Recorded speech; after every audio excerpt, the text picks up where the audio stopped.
Assalamualaikum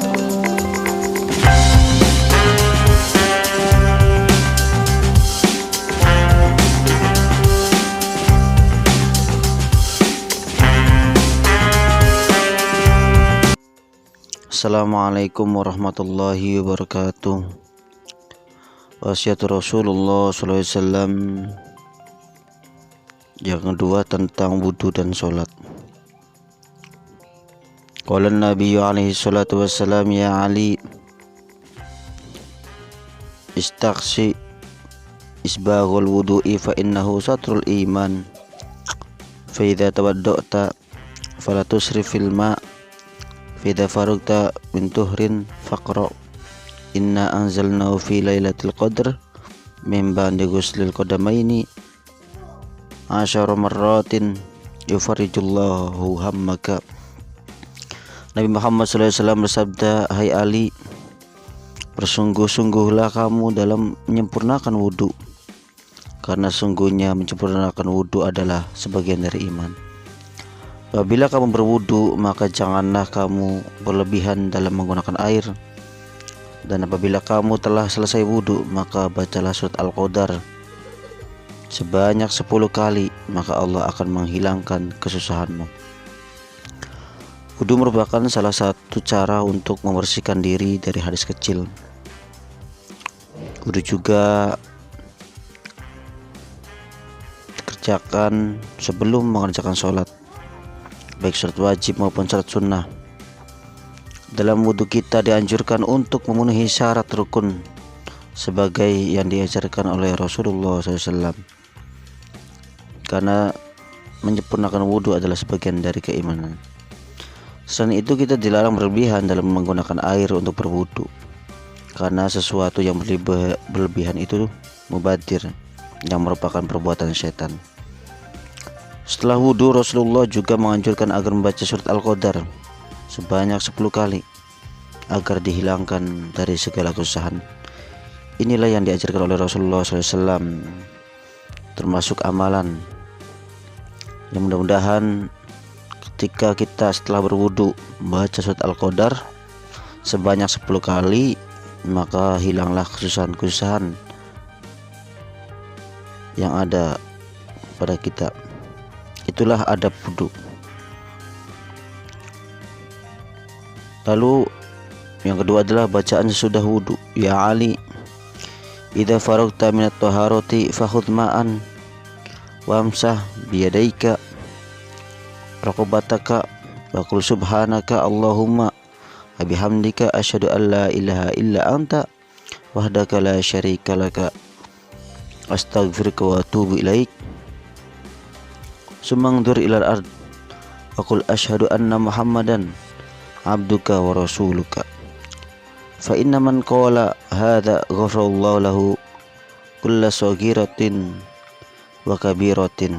Hai Ali, apabila kamu telah selesai berwudu, maka hendaklah kamu mengambil air, kemudian usapkanlah ke lehermu dengan menggunakan kedua tanganmu, dan bacalah Allahumma wa bihamdika asyhadu an la ilaha illa anta wahdaka la syarika laka astaghfiruka wa atubu ilaik. Setelah itu lihatlah ke bumi dan bacalah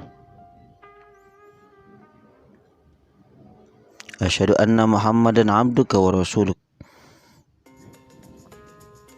Sungguhnya barang siapa yang mengamalkannya, maka dosa-dosanya akan diampuni Allah Subhanahu wa taala, baik dosa kecil maupun dosa besar. Agar wudhu kita lebih sempurna dan kita tidak hanya suci dari hadas kecil, tapi juga bersih dari dosa-dosa, bacalah doa tersebut di atas setiap habis wudhu. Yang ketiga adalah mandi pada hari Jumat. Ya Ali, man iktasala yaumal jumu'ati ghafarallahu lahu ma bainal jumu'ati ilal jumu'ati wa ja'ala dzalika thawaban fi kubrihi wa thaqula ala mizanihi. Ya Ali, barang siapa yang mandi pada hari Jumat, maka Allah akan mengampuni dosanya antara hari Jumat sekarang sampai hari Jumat yang akan datang, dan Allah akan menjadikan pahala di kuburnya dan memperberat di dalam timbangan amal baiknya. Hari Jumat adalah hari yang sangat mulia bagi umat Islam dan merupakan sayyidul ayyam. Di dalamnya terdapat berbagai keutamaan. Di antaranya dengan adanya sholat Jumat yang diwajibkan bagi setiap muslim laki-laki yang telah mukallaf. Disunahkan juga bagi yang akan sholat Jumat agar mandi terlebih dahulu, karena mandi Jumat memiliki keutamaan sebagai tersebut di atas. Yang keempat adalah keutamaan orang yang berada dalam keadaan suci. Ya Ali, innal malaikata yastaghfiruna lil insani ma dama ala taharatin walam yahdas. Hai Ali, sesungguhnya para malaikat itu akan memintakan ampunan untuk setiap manusia selama orang tersebut dalam keadaan suci. Orang yang selalu menjaga kesuciannya baik dari hadas kecil dengan cara berwudu maupun hadas besar dengan cara mandi akan mendapatkan keutamaan, yaitu dimintakan ampunan oleh para malaikat disebabkan dia melanggengkan kesuciannya. Oleh karena itu segeralah bersuci jika Anda terkena hadas kecil dengan berwudu dan bersuci dari hadas besar dengan cara mandi. Siwak dan hikmahnya. Yang kelima, siwak dan hikmahnya. Ya Ali, alaika bisiwaki fa fihi arba'atun wa ishruna fadilatan fid dini wal badan. Hai Ali, hendaklah kamu selalu memakai siwak, sebab dalam siwak itu terdapat 20 keutamaan dalam agama dan badan. Siwak disunahkan dalam Islam agar mulut kita senantiasa bersih dan tidak berbau, sehingga tidak akan ada yang merasa terganggu oleh bau mulut kita bila berdekatan dengan orang lain. Siwak juga disunahkan bagi orang yang akan melakukan sholat. Sholat bisa dilakukan dengan menggunakan kayu arak yang mempunyai beberapa manfaat, yaitu menghilangkan bau, membersihkan kuman-kuman yang ada pada mulut dan gigi, serta menjaga agar gigi tetap kuat. Selain itu, siwak juga bisa dilakukan dengan menggunakan sikat gigi atau benda-benda kasat lainnya yang bisa digunakan untuk membersihkan, baik dengan pasta gigi atau yang lainnya. Yang keenam, sholat tepat waktunya. Ya Ali, alaika bisolati fi awqatiha finha ra'su kulli fadilatin wa sanamu kulli ibadatin. Hai Ali, sholatlah kamu tepat pada waktunya. Sesungguhnya sholat tepat pada waktunya adalah dasar dari segala keutamaan dan merupakan pondasi dari setiap ibadah. Sholat fardu adalah kewajiban, harus dikerjakan 5 kali dalam sehari, tidak boleh ditinggalkan sama sekali, dan harus dilakukan tepat pada waktunya, karena meninggalkan sholat adalah dosa dan berat siksanya. Begitu pula mengerjakan sholat tidak tepat pada waktunya tanpa ada udzur yang diperbolehkan oleh syariat. Yang ketujuh, amalan yang menyebabkan Jibril ingin menjadi manusia. Ya Ali, tamanna Jibrilu ayyakuna min bani Adama li sab'i khisalin as-salawatil khamsi al-imami wa mujalasatil ulama'i wa iyadatil marid wa tasyi'il janazah wa syakil ma wa sulhi bainal isnaini wa ikramil jar wal yatim fakhris ala dhalik. Hai Ali, maka Jibril itu ingin menjadi manusia disebabkan karena 7 perkara. Sholat 5 waktu bersama imam.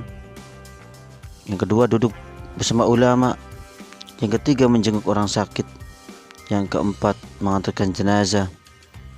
Memberi minuman kepada orang-orang yang membutuhkan, membaikan 2 orang yang sedang berselisih, memuliakan tetangga dan anak yatim.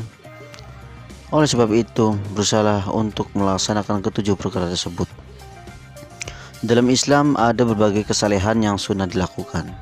Selain saleh ritual yang berhubungan antara pribadi seorang dengan Allah Subhanahu wa taala, juga ada soleh sosial yang berhubungan antara seorang dengan makhluk yang lainnya. Di antara kesalahan-kesalahan yang menjadikan malaikat iri kepada manusia yang melakukannya antara lain: pertama, sholat 5 waktu secara berjamaah yang mana pahalanya 27 kali lipat tinimbang sholat sendirian. Kedua, duduk berkumpul dengan orang-orang yang alim dalam majelis ilmu, majelis zikir, dan lain-lainnya. Yang ketiga, menjaga orang yang sakit dan mendoakan agar segera diberi kesembuhan.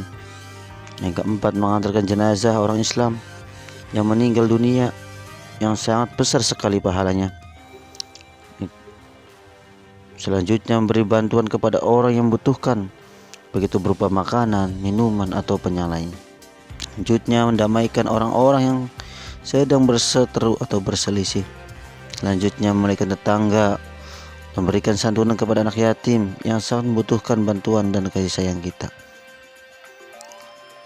Yang kedelapan adalah sholat malam. Ya Ali, shalla bil laili walau ka halabi syatin fal musalli bil laili ahsan nasi wajhan. Ya Ali, kerjakanlah sholat di waktu malam dan sholat tahajud walaupun sebentar, seperti lamanya merah susu kambing, karena orang yang mengerjakan sholat malam itu membuat wajah tambah bagus. Sholat malam adalah sesuatu yang sangat dianjurkan oleh Allah dan Rasulullah, sebagaimana terdapat dalam Al-Quran dan hadis, karena malam hari merupakan waktu yang dikabulkan doa, terutama pada sepertiga malam yang terakhir. Di antara sholat yang bisa dilakukan malam hari dan sangat dianjurkan adalah sholat tahajud, sholat witir, sholat hajat, sholat istikharah, dan lainnya. Yang kesembilan, adab sholat. Ya Ali, idza kabarta lis-sholati fafarrij asabi'aka warfa' yadayka hadwa mankibaika wa idza kabarta fada' yaminaka ala shimalika tahta syurratika wa idza raka'ta fada' yadayka ala rukbatika wa farrij baina asabi'ika. Ya Ali, jika kamu takbir untuk sholat, maka renggangkanlah jari-jari tanganmu dan angkatlah kedua tanganmu setara dengan kedua pundakmu. Apabila kamu selesai takbir, maka letakkanlah tangan kananmu di atas tangan kirimu di bawah pusar. Dan apabila kamu ruku, maka letakkan kedua tanganmu di atas kedua lututmu dan renggangkanlah jari-jarimu. Sholat adalah tiang agama. Seseorang akan semakin kokoh agamanya bila ia selalu menjaga sholatnya. Sholat juga akan dapat mencegah seorang dari kejahatan dan kemungkaran. Tentu saja bukan sekedar sholat yang dilakukan untuk melakukan kewajiban, tapi juga yang memperhatikan dan menggunakan adab dan tata cara sholat yang telah disyariatkan oleh Rasulullah SAW, dan juga sholat yang berimbas pada kehidupan sehari-hari yang dibarengi dengan amar ma'ruf nahi munkar. Rasulullah SAW pernah melihat seorang laki-laki sholat yang tidak menyempurnakan ruku dan sujudnya. Beliau lalu bersabda, bila orang itu mati dalam keadaan seperti itu terus, maka dia mati dalam tidak mengikuti agama Muhammad SAW.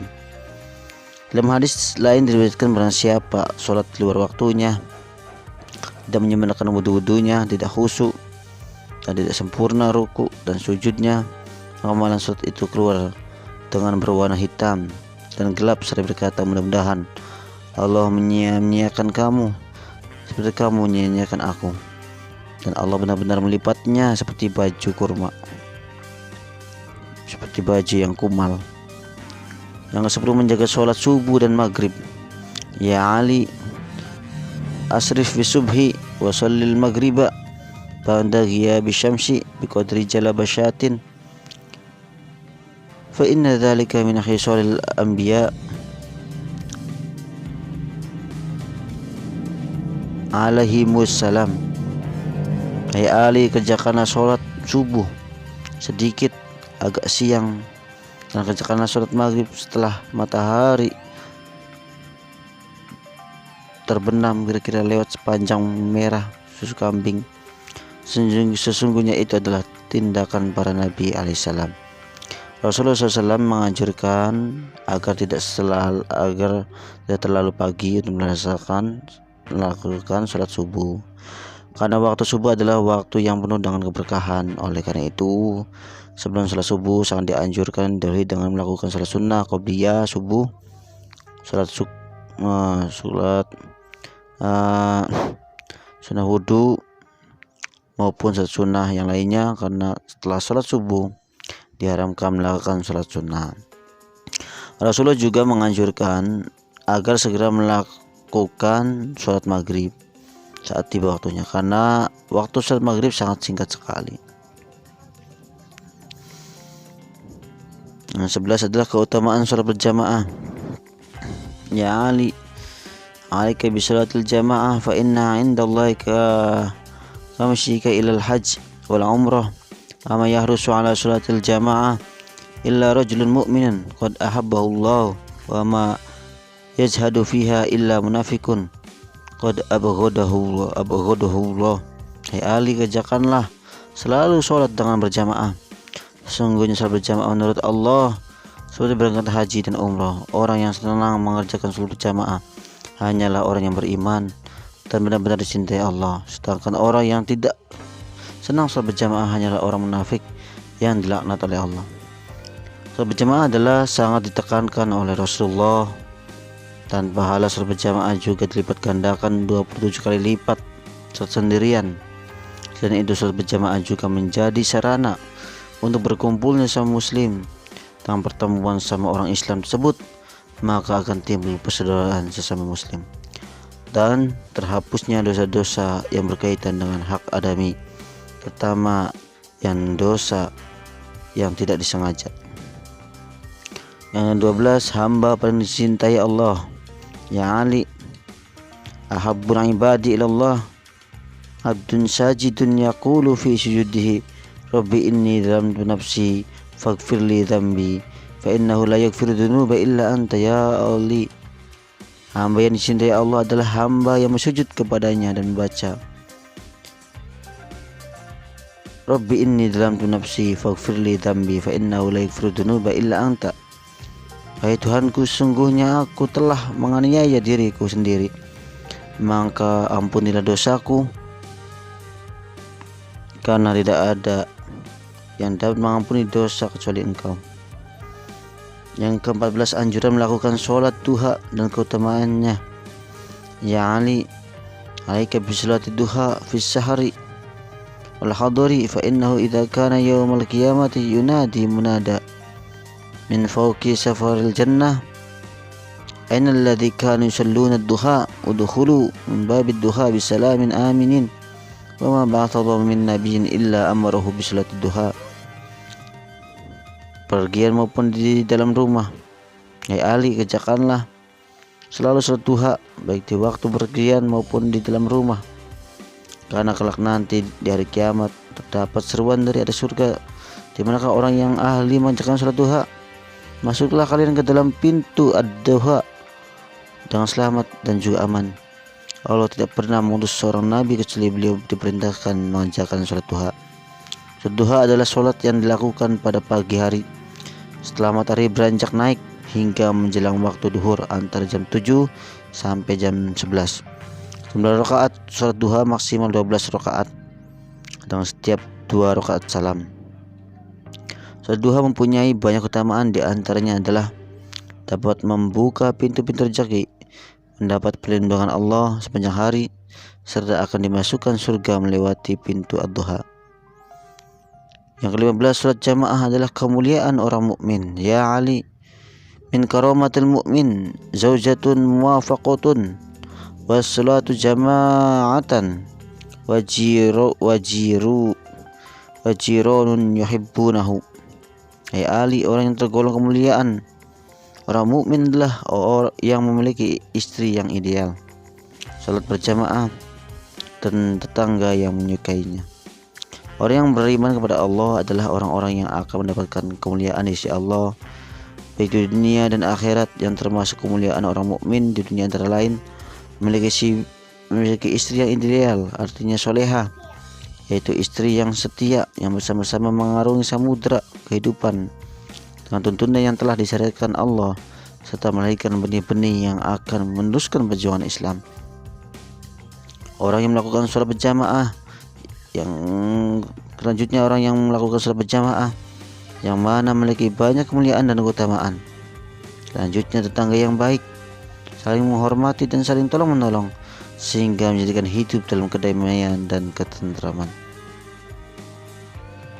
Itulah tadi wasiat-wasiat yang disampaikan oleh Rasulullah SAW kepada Ali bin Abi Thalib, yang mana mencakup tentang wudhu dan sholat. Sekian, wassalamualaikum warahmatullahi wabarakatuh.